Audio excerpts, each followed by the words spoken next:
ભાઈ હતો રવિવાર ને મારી વાલી કે હાલો રોયલ મેળામાં, મેં કીધું પછી 2 માણા ભોગી ગયા રોયલ મેળામાં. આ નિલેશભાઈ રોયલ મેળા આમનો છે, પણ હજી તો રોયલ મેળામાં એન્ટ્રી કરી એની પેલા તો સેલ્ફીઓ ચાલુ થઈ ગઈ. તમારો બધાનો પ્રેમ તો જુઓ, પણ જો ભાઈ ઠેક ઠેકાણે આપણા ફોટા લાગેલા છે. એન્ટ્રી કરતા વખતે આપણે લંડનના બ્રિજમાં પહોંચી ગયા. મારી વાલી પણ લગનમાં કેમ ફેરા ફરતી હોય એમ ધીમે ધીમે પગલા માંડતી હતી. મેં કીધું ભાઈ જલ્દી કર ભાઈ, કલ સુબહ પનવેલ નીકળના હે. અને બ્રિજમાંથી ઉતરતા વખતે લંડન સ્ટ્રીટ ચાલુ થઈ ગઈ. એટલી સરસ મજાની બનાવી હતી ને, અહીંયા તો ભાઈ લગ્નનું પ્રી વેડિંગ શૂટિંગ એક નંબર થાય. હો કેમ બોલો તું? એવો મારી વાત નથી કરતો ભાઈ, ખાલી પ્રસ્તાવિક વાત કરું છું. મારી વાલી કીધું ને કીધી મારે સિંગાપુર, પેરિસ, દુબઈ બધે ફરવું છે. મેં ઉભો ભાઈ ને બધે ફેરવી દીધી. મેં કીધું હાલે ફરી લે, હવે બધી વેન નહીં કરતી. હજી તો પહેલી દુકાન ભલીને ચા મારી વાલી શોપિંગ નું વેન કર્યું. મેં કીધું શોપિંગ કર્યા વગર રહેવાની નથી, પણ જ્યાં સુધી રોડવા તો ત્યાં સુધી રોડવી, જે બચત થઈ. વાત તો સહી. પછી મને કે મારે સંપલા લેવા, તો મેં કીધું લઈ લે ભાઈ, બીજું હું. આપણે લીધા ચશ્મા. મારી વાલીને કીધું કેવો લાગો, મારી વાલી કે રેવાજો ભૂંડા લાગો છો. આપણે પાછા મેળ દીધા. આપણે એવું કઈ અભિમાન નહીં. જોવો પણ આમ સરસ મજાનો મેળો ભરાઈ ગયો છે. પછી તો મેં હાથમાં લીધી બંદૂક ને મારી વાલીને ભડાકી દીધી. મેળાની આ બધી દુકાનો જોઈને મને છે ને બાળપણ યાદ આવી ગયું. બાળપણમાં બાપા લઈને આવતો મેળો ફેરવા, પણ પહેલાથી કહી દે ન્યા જઈને કઈ વેન નહીં કરતા. હા, અમે 3 ભાઈઓ, સૌથી નાનો ભાઈ છે ને એને આવી ગાડી લઈ દેતા, એને અમે જેન્ટલીસ કહેતા. તોય પછી અમે વેન કરતા ને પછી અમારા પપ્પા છે ને આવી બંદૂક લઈ દેતા. પછી આ ડોલમાં દડાનો ઘા કર્યો, પણ 2 વાર આપણો દડો ડોલની અંદર જ ગયો.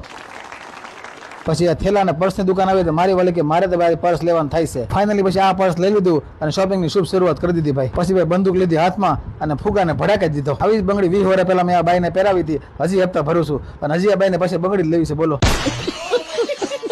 ભાઈ, મેળાની શાન સગડોળ દેખાણું. પેલા પીધું પાણી ને પછી અમે 2 માણસ લીધી ધાણી. કોને ખબર સંપલા પ્રત્યે હું પ્રેમ છે આ બાઈને. જ્યાં સંપલા ભલે ત્યાં ઉભી રહી. પછી મારી વાલી કે મારે વેવણું લેવું. મેં કીધું ઈ નહીં, આ લે. બરાબર. પછી ભાઈ 2 માંથી એક વેવણું લીધું નહીં, પણ આ વેફર પાડવાનું મશીન લઈ લીધું. પછી ભાઈ જામુન શોર્ટ પીધા અને મારો હાળો પણ એ મેળા માટા મારતો હતો. બોલો, ઈ ભેગો થઈ ગયો. પછી હાથમાં લીધું તીર ને આમ છોડું, પણ નિશાનો સૂકી ગયું. પછી આ રીંગુ ફેંકી પણ મેળ નો પડ્યો. પછી આ દડાના ઘા કરીને ગ્લાસ પાડ્યા, પણ તોય મેળ નો પડ્યો. તુમસે ના હો પાએગા. પણ મારો સુંદર પણ એક ગાય હાટી ગયો ખરો. પછી તમને 100% ઇનામ લાગે ને ઈ ગેમ રેમાં, અને એમાં અમને 100% ઇનામ લાગ્યું. આ ડાબલી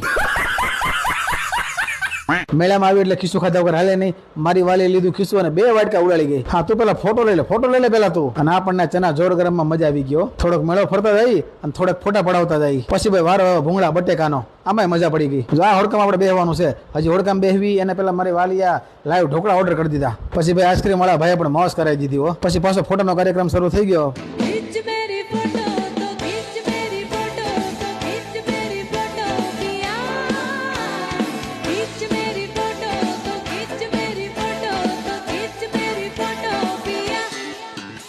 ગમે એટલું ખવડાવો, પણ જ્યાં સુધી પાણીપુરી ન ખવડાવો ને ત્યાં સુધી બધું અધૂરું. મેં કીધું ખવડાવી લેવા દે, નકર મારે પાછું કહેવાનું રહી જાય. ये बड़ी अच्छी बात कही आप. પાણીપુરી ને સ્ટોલે અમારા મિત્ર અલ્તાભાઈ ભેગા થઈ ગયા. એ હોતે ત્યાં પાણીપુરીની મોજ લેતા હતા. અમારે ઘણી બધી રાઈડમાં બેહવું હતું, પણ ફોટામાં એ ટાઈમ નીકળી ગયો. રાઈડમાં બેહાણું નહીં, પણ કોઈ અફસોસ નથી ભાઈ, ફોટાની પૂરેપૂરી મોજ છે. અને છેલ્લે બ્લુ કલરની ગાડીમાં 2 માણા ખડકાઈ ગયા અને કાયદેસર આ રાઈડમાં બેહવાની બહુ મજા આવે. અને હવે ચાલુ થઈ સરપ્રાઈઝ. ભાઈ હતો અમારા કબીરભાઈનો જન્મદિવસ અને અમારા હાર્દિક જરીવાલા અને ધ્રુવા જરીવાલા એને સરપ્રાઈઝ લઈને એની કેક લેવા માટે થઈને આવ્યા હતા. અમારા હાળો હોતે પહેલાથી હાજર હતો, કારણ કે આ બધું હતું પ્લાનિંગ. સરસ મજાની કેક લાવ્યા, આમ બધા થઈને કેક કટિંગ કર્યું. જો ભાઈ અમારો સંસ્કારી બાબલો બધાને પગે લાગ્યો. પછી હાર્દિક અને ધ્રુવાની માટે ગિફ્ટ લાવ્યા હતા, તો ગિફ્ટ એને આપ્યું. અને અહીંયા ભાઈ આજનો સરસ મજાનો દિવસ પૂરો થઈ ગયો. આ છે મેળાનો એક્ઝિટ ગેટ. અમે મેળામાં સરસ મજાની યાદો લઈને બહાર નીકળી ગયા. અને તમારે તમારા ફેમિલી, ફ્રેન્ડ્સ, ગ્રુપ જેની યાર ભાઈ મેળામાં આવવું હોય, વનિતા વિશ્રામમાં રોયલ મેળો આપના સ્વાગત માટે તૈયાર જ છે. પોગી જવું 30 જૂન સુધી આ મેળો ધમધમવાનો છે. હા, ભૂલતા નહીં. અને જેવા બહાર નીકળ્યા ને ત્યાં નવું એક સરપ્રાઈઝ મેળવું. આમ જો ટિકિટ બારી ઉપર મારી વાલીના સરસ મજાના ફોટોગ્રાફ મૂકેલા હતા. હો ભાઈ, મજા આવી ગઈ. અને જે થાય છે ને બધું તમારા બધાના આશીર્વાદને લીધે થાય છે. એટલે તમારો બધાનો દિલથી થેન્ક યુ છે ભાઈ. Thank you. પહોંચી ગયા ઘરે, પણ અમારા જે ભાઈને બધા ઓનલાઈન મેસેજ ચાલુ જ છે હેપી બર્થડે ના વિશિસના. બરાબર. બાકી તમને આ વ્લોગ જોવાની મજા આવતી તો લાઈક, શેર, ફોલો કરી દેજો. ફરી મળીશું નવો વ્લોગમાં. ત્યાં સુધી હાઉ ડાયરા ને રામે રામ.